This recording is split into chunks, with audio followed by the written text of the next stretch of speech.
Hey everyone, hi, welcome back to my channel. This video is the sort of long-awaited Oedipus at Colonus discussion video.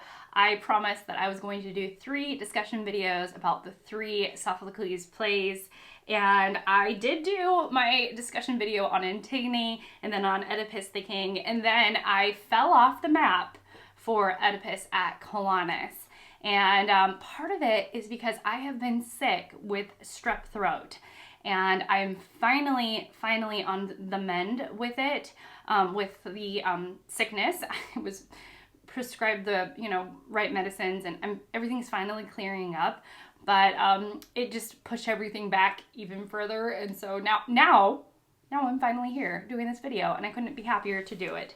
All right, so if this is your first time to my channel, then hi, I'm Shelly. I like talking about books, and especially the ancients these days.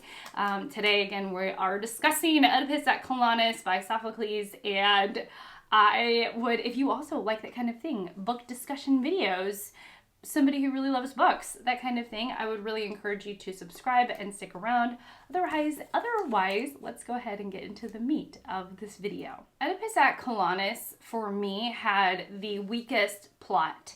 And actually, technically, I feel like I read the plays out of order, even though I read them in order of them being written. I read them in chronological order in terms of when Sophocles wrote these plays. However, Oedipus at Colonus is really the center play, and Antigone is the follow-up to Oedipus at Colonus. When we enter this story, Oedipus is a blinded old man being led into Colonus by his daughter Antigone, and it really kind of has almost no plot. And in regards to kind of the way you think of, or at least the way I think of things being ordered, it's like you have a really strong play at the beginning, so Oedipus the King. Then maybe your weakest play, which would be Oedipus at Colonus, is in the middle, and then you end with a really, really strong play, which would be Antigone. And so that's how I would actually recommend you reading them, because Oedipus at Colonus, it's a little bit of Oedipus grappling with where he is now, a blinded old man. He is angry with his sons who are continuing to fight. They're fighting over his throne. They're fighting over where he should be buried. And, a little bit of plot ensues. And then at the end, Oedipus dies. And that is the end of Oedipus. That's kind of plot-wise, that's I might have missed a couple of major beats, but that's kind of it, to be honest with you. But what's more interesting is at this point, I felt like I was getting it. I was getting what Sophocles was trying to do, and I have some thoughts about that. My first thought really came from the last video that I made about Oedipus the King. I was like, I don't get it. It's got this insane plot. Because Oedipus, he really works to try and escape his fate. His fate being that he will kill his father and marry his mother. And Oedipus, I feel really sorry for him at this point, because a lot of you came out in the comments and were so kind to say the theme is fate. You're like, Shelly, the theme, it's fate, and how we can't escape it.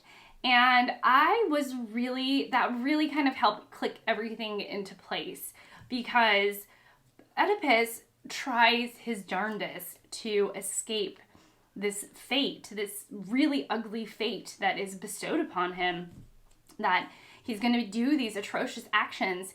And so he moves away from his home. Little to his knowledge, actually unknown to him, the people that he is trying to escape aren't his actual real father and mother. And in the night, he, on this journey of his life, he grapples with a stranger and kills him. And come to find out, that ended up being his father. And when he like outwits a sphinx, I think that's what happens. I think that's right. And what the prize to this outwitting or the killing of a sphinx, I can't remember. is to marry this beautiful woman, and little, not to his knowledge at all, that woman is actually his mother. And so he is, happily married to this gorgeous woman and has 4 children with her. And then only later does he find out that he actually fulfills his fate. And he is so upset about it. The man is just so devastated.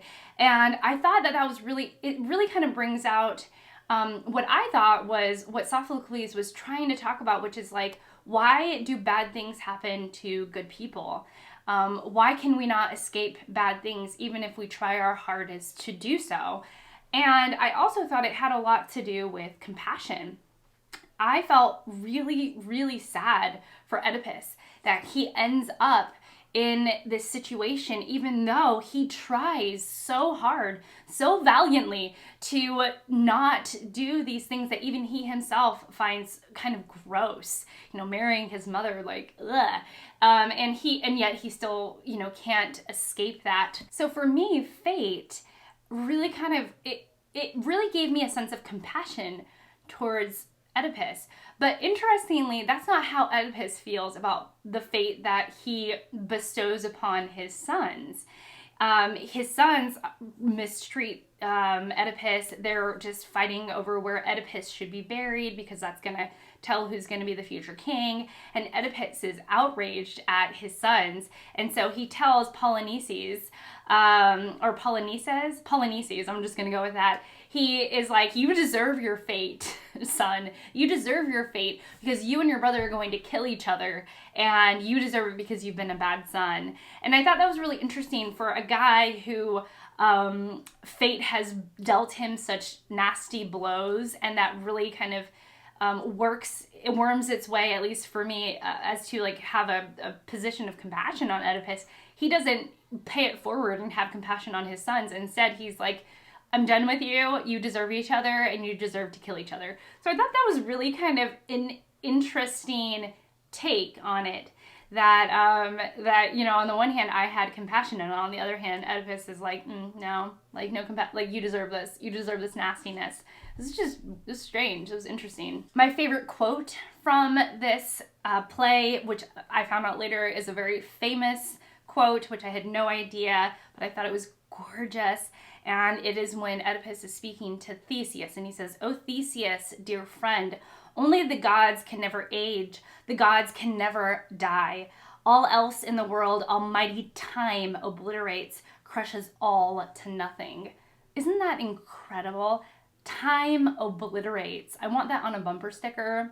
If I did tattoos, I would tattoo that to my body. Time obliterates. And then I thought it was interesting too that he says only the gods can never age, the gods can never die. And I thought that was funny because in a lot of ways the gods that they're referring to are passé. They are aged. We no longer worship Zeus or even think about Zeus or Poseidon or all of these other gods that are in these plays and that are often referenced. And so in a weird way, gods have aged and gods have died, but in this way, the way he's saying it, and sort of in the larger scope of God, he never ages and he never dies. But I thought it was kind of almost, I don't want to say like, it was kind of cheeky of me to be like, but your gods have aged. And in a lot of ways, they have died away because nobody worships them these days. And they are considered in some ways passé or of a different time. So anyways, but I still love the phrase time obliterates. I feel like F. Scott Fitzgerald used this idea of time obliterates, it crushes all to nothing. But he does it in a more sentimental way. So the last line of The Great Gatsby is, "And so we beat on, boats against the current, borne ceaselessly into the past." 2 more thoughts, one little and one larger. I'll start with the little one first. In this play, Oedipus is really angry at his sons for not being there with him during his sort of end of life moments, and that the people that he relies on are his daughters. And there is this concept that I feel like is so old, like, and it, now I'm like, it dates back to the ancients, and it's this idea of like the devoted daughter. And you really see that with Antigone and her sister, but you mostly see it with Antigone in that she is leading her father, who is now blind. She is taking care of him. She is with him in those final days. And I think that it's like the idea of the devoted daughter is sometimes so ingrained in our culture, and I was really surprised to see this concept even show up back with the ancients. The final thought is this whole thing about Oedipus's burial. So his sons are fighting over where he should be buried, because that's going to tell them who's going to be the next king, and about, you know, proper burial rites. And I was like, burials have come up so often with the ancients.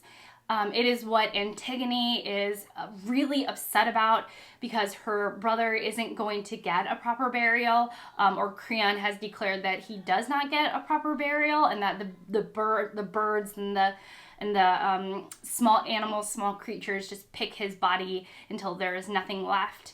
And and Antigone is really upset about that. And then again, this idea of burial comes up with Oedipus, and that where he is buried matters, and where he should be buried. And I was just really, I thought about how, again, the burial rites is something that still comes up in the modern day. I've talked about this with my mother, with Kim at Middle of the Book March, and just how really this idea of a proper burial, allowing the families to grieve, is so poignant still in our culture today. As I've had these conversations, a couple of interesting points have bloomed about funeral rites and grief. And one of the characters, not characters, I mean, he was a real person, but like the concept of Ted Bundy and whether he should have been granted a proper funeral or not. I don't know the outcome of Ted Bundy's body, and I know he did atrocious things. I am no expert on Mr. Bundy. However, I do know that, you know, I sort of err on the side of funerals are for the living, and Ted Bundy was still a son to somebody and possibly a sibling to somebody. Again, I don't know much about him, and so, you know, I would want the family to still be granted the right to grieve. And I thought it was also interesting that the Westboro Baptist Church, who have been known for their outrageous hate speech and the way that they deliver it, which is through a picketing ministry. And their picketing ministry, they write horrid things on these signs that they hold up on the sidewalks where there's heavy traffic. Like God hates fags, and just awful, awful, awful things. And one of the things that they were doing at one point were picketing military funerals because they did not agree with the military actions. And so they would picket so that the families would drive by seeing these horrid things as they were grieving their sons, their daughters, their friends who had passed overseas or while doing military duty. And we think about that and we think, gosh, that's horrible. And it's like, well, why is that so horrible? And it's like, I think it boils down to this fundamental idea that everybody has a right to grieve. Everybody has a right to mourn the dead. And nobody should get in the way of that. That is like a fundamental right in our culture, and it dates back even to the ancients. And then I also thought finally of the Iliad and how really the last, the last quarter of the book, the last sixth of the book of the whole, the Iliad of all put together is talking about grieving ceremonies, funeral games, and this tradition of what you do when someone dies. And I thought of all of that and going back to this idea about how funerals and burials it was such an important touchstone in this culture for the ancients, and that it still carries through to us today. And I just love that. I love that when our modern day connects to something so old. It always makes me personally feel less alone in what we're doing here in this world. And it helps me feel connected to something bigger and larger to myself, like cultures that lived hundreds and hundreds of years ago. So yeah, so that's it from me. Thank you so much for watching. I would love to hear your thoughts in the comments down below if you have any. I would really appreciate thoughts if you have any or comments. And that's it. That's it for me. So thank you so much for watching. Thank you so much for being here and spending this time with me. I really appreciate it. And I will see you all in my next one. Bye.